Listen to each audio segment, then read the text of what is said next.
Yes, be ready. Start.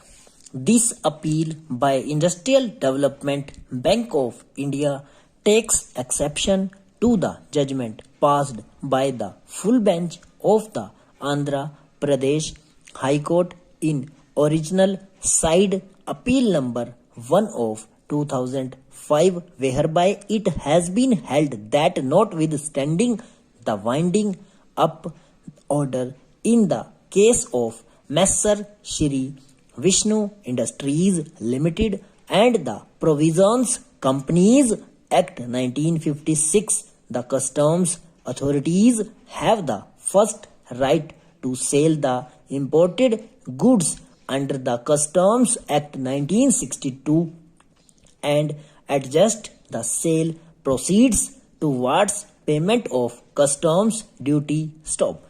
The company during the period 1994 to 2000 was granted and availed of financial assistance from the appellant IDBI. Stop.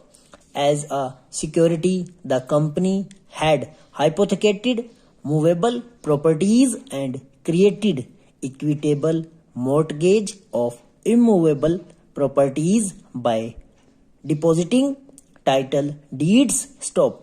The charge was duly registered with the registrar of companies. Stop.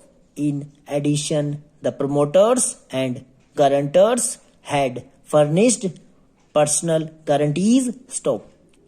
In the present case, we are concerned with the hypothecated movable property, namely machinery and its components imported from Italy during the years 1988-1999. Stop. The goods packed in 180 wooden containers were warehoused in a private bonded warehouse by executing bond in terms of section 59 within bracket 1 of the Customs Act. Stop. Stanza.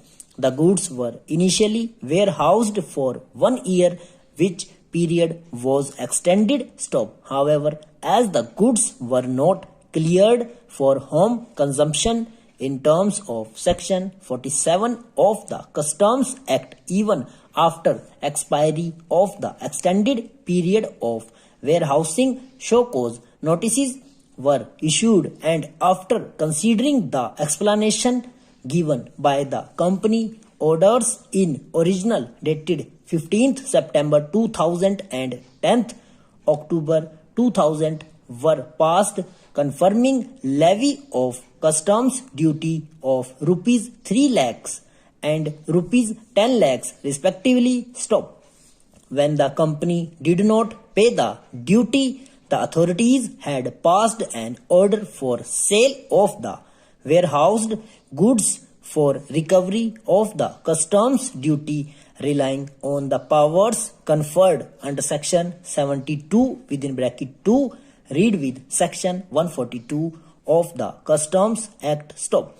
Thereafter, another order under section 72 within bracket 2 of the Customs Act was passed for detention and sale of the warehoused goods for recovery of rupees 22 lakhs. Stop. On failure to pay the duty, steps were initiated for auctioning the imported goods, and the company was informed as per the decisions of the relevant authority in the case for action required here. Stop.